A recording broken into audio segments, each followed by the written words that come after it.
I tell no lies in saying that this was the best movie experience I have ever had. Hands down.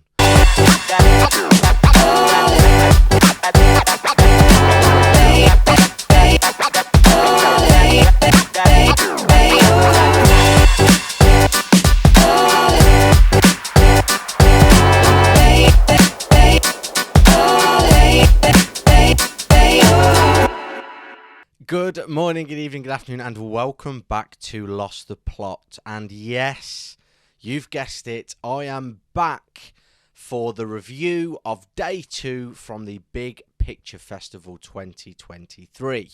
And what a bloody day, may I add. Sensational.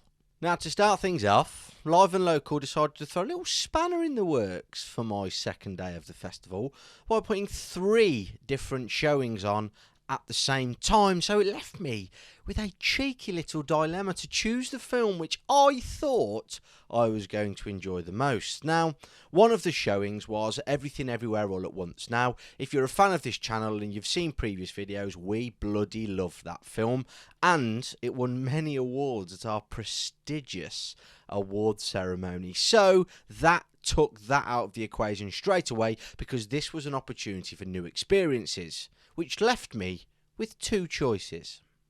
Now, choice number 1 was called The Velvet Queen, and this was a beautiful documentary about the rare and majestic snow leopard. And choice 2 was Starter for 10, a romantic comedy drama starring a very young James McAvoy. So naturally, I chose Starter for 10 because I bloody hate romantic comedies. So I thought I'd try and experience it again, see if it's going to change my opinion. And I'd already seen 2 documentaries the day before, so I didn't particularly want to watch a third one. So the choice was Starter for 10, a romantic comedy. Yay! I tell no lies in saying that this was the best movie experience I have ever had. Hands down. And I know that is high praise, and I know you're probably sat there watching this thinking, Jesus Christ, you've watched how many films? Surely not. Absolutely. I love it. It was amazing, and I wouldn't change anything for the world. So let's get on to it. Now, the showing of this film was at a little village called Snitterfield on the outskirts of Stratford. And whilst I talk about this village, I'm going to whack up some footage and clips and pictures, whatever I have of my time there, because naturally I took videos, and naturally I tried to document as much as I possibly could, and it's going to come to good use now. So feel free to have a little gander and watch as I talk about my experience at Snitterfield and how bloody brilliant it was. Now, Snitterfield was one of the most quaintest and most wonderful villages I have ever been to. I got there a little bit early, so naturally, stepping out of my car, I had a little bit of a gander. I had a little bit of a wander around, and it was beautiful. The sun was out, the people were pleasant, and just walking around, it felt so homely and natural just to be accepted into this village. It was superb.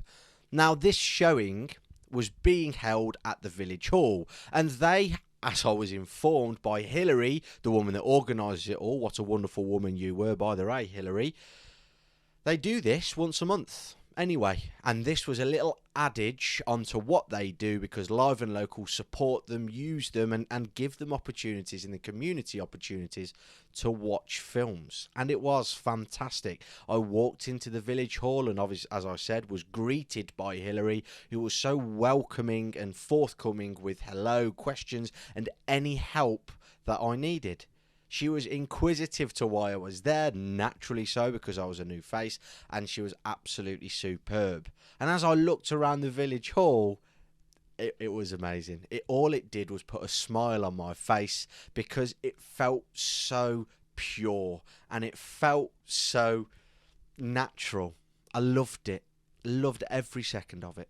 And as I was sat there writing in my little notepad, the village hall started to fill up. more and more and more every minute to about 40 people, 50 people, which was fantastic in itself, especially for a small village. And everyone that come in, well, I say everyone, almost everyone that came in said hello to me, spoke to me, asked me questions, and was amazing in talking to me. And everyone was so pleasant, so polite, so well mannered, and so respectful. It was a wonderful, wonderful atmosphere. And in talking to these people, I was coaxed into it. I didn't want to do it, but I felt like I had to. I was coaxed into eating one of the best coffee and walnut cakes I've ever eaten. Now, I didn't want to. I didn't want to eat it, but I did. And it was sensational. Absolutely sensational. And it was quite a bizarre experience, actually, having a tea and a slice of cake before a showing of a film. Normally, it's popcorn, some nachos, maybe some mozzarella dippers if I'm feeling a little bit saucy. But this was a wholesome experience.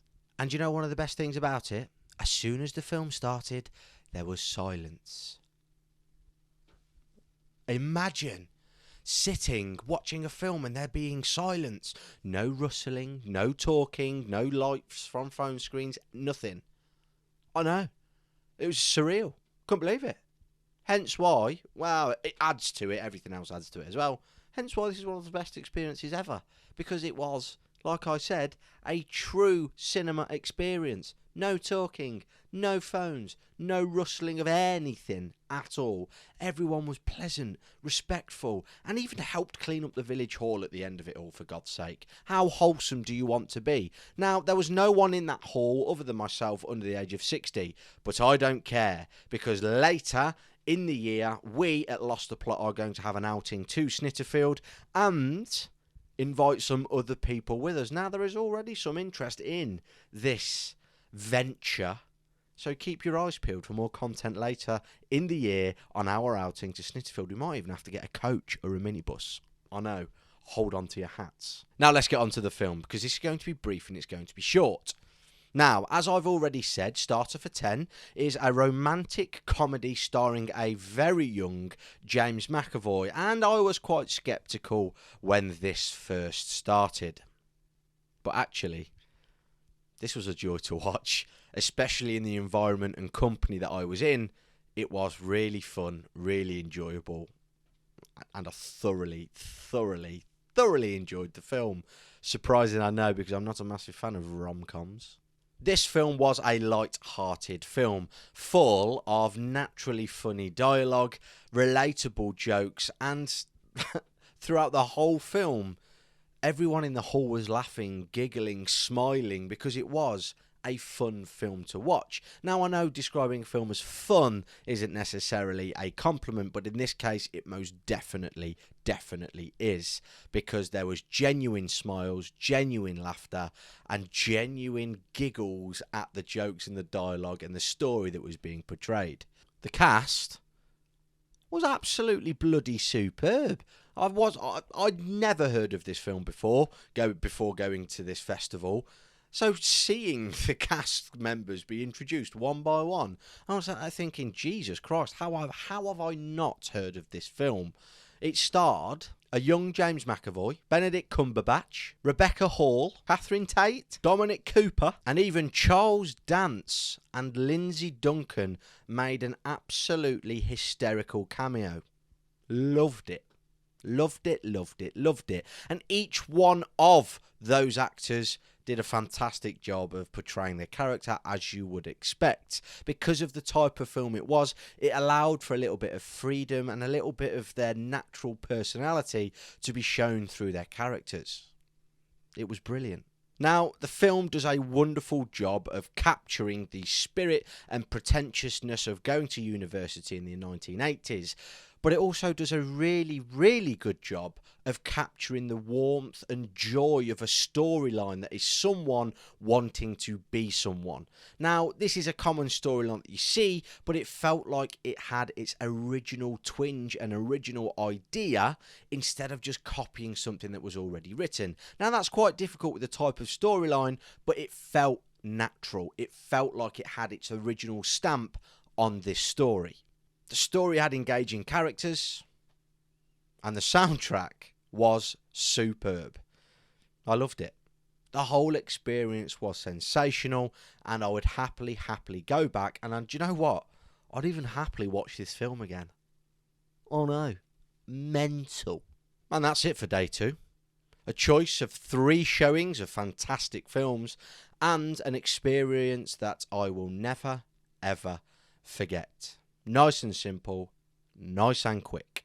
Now, as I've already mentioned, we are going to have a Lost the Plot outing to Snitterfield Village Hall to watch a film of some sort in the future, so keep your eyes peeled. And like I said, there's some interest in it already, so we may throw it out to people and have a Lost the Plot gathering at Snitterfield Village Hall with their consent. Obviously, we don't just want to cram their village hall and sort of cramp the style, but I feel like that would be a fantastic opportunity for us and for them, and to sort of promote these small causes that do wonderful things for film. There's nothing more for me to say, so I shall see you in the next one, day 3, which will be tomorrow. See you later.